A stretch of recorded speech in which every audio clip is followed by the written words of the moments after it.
Bonjour à tous et bienvenue sur boursicoté.com pour cette nouvelle analyse technique du CAC 40 en point matinal avec ce graphique en unité de temps 4 heures qui nous montre que le CAC 40, après avoir franchi ici la zone des 6520 points sur un gap initial ici assez large à la baisse, eh bien, est revenu ici tester la zone des 6520 qui a bien agi comme résistance puisque à l'ouverture aujourd'hui, eh bien, on s'inscrit toujours sous cette zone. Donc nous sommes toujours ici dans une dynamique qui reste baissière et l'objectif de retour ici sur cette zone de point bas n'est pas exclu à l'aube de cette semaine qui est une semaine sous tension.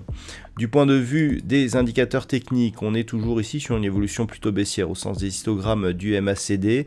Le RSI quant à lui est neutre mais avec une légère prédominance baissière liée à cette trajectoire ici que nous avons depuis quelques jours. Alors, le CAC 40, donc, on se demandait un petit peu comment les choses allaient tourner en ce début de semaine. On est désormais fixé, donc ça s'inscrit dans une possible poursuite ici du mouvement baissier qui serait validé sur rupture ici de cette zone des 6420 points, cette zone étant la zone de support donc, que nous avions connue vendredi dernier et la zone de support qui avait été connue aussi le 20 septembre.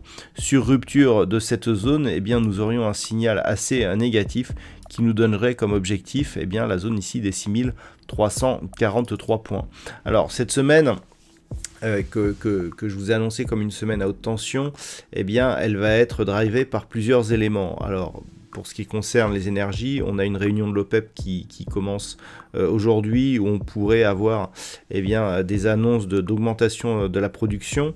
Dans d'autres secteurs, on a toujours le spectre du tapering qui pourrait donc brider un petit peu les bourses mondiales. Et puis Evergrande avec du nouveau ce week-end, puisque nous avons un arrêt des cotations du côté de la Chine. Donc tout cela fait que ce n'est pas du tout propice à une reprise du marché haussier et la baisse que nous avons aujourd'hui est tout à fait logique. Donc d'un point de vue technique, tant que l'on est ici entre ce niveau des 6520 et cette zone de support des 6420 points, on reste dans une perspective baissière de continuité, à savoir ici une impulsion. On a retrouvé la moyenne mobile 20 exponentielle comme zone de résistance, on revient attaquer ici la bande de Bollinger inférieure, on rebondit, on valide un ancien support comme zone de résistance et là, a priori, on repart ici sur un mouvement baissier.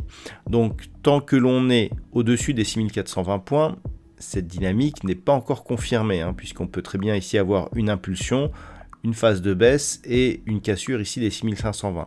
Donc entre 6520 et 6420, on reste dans un flux baissier mais sans augmentation de la dynamique. Par contre, sur rupture éventuelle ici de cette zone des 6420, on confirmerait le biais avec comme objectif la zone des 6343 points.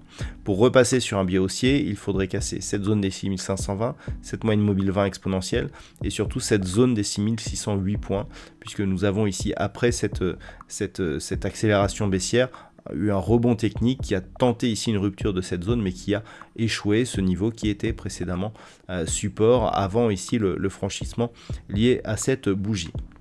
Voilà donc ce que l'on peut dire d'un point de vue technique sur la configuration actuelle. D'un point de vue macroéconomique, donc il n'y aura pas de statistiques majeures aujourd'hui. On notera juste donc le début des réunions de l'OPEP avant d'en savoir plus sur une éventuelle hausse de la production de pétrole. Voilà donc pour ce point matinal. Je vous souhaite une bonne séance. On se retrouve dès ce soir pour toutes les autres analyses techniques du site boursicoté.com.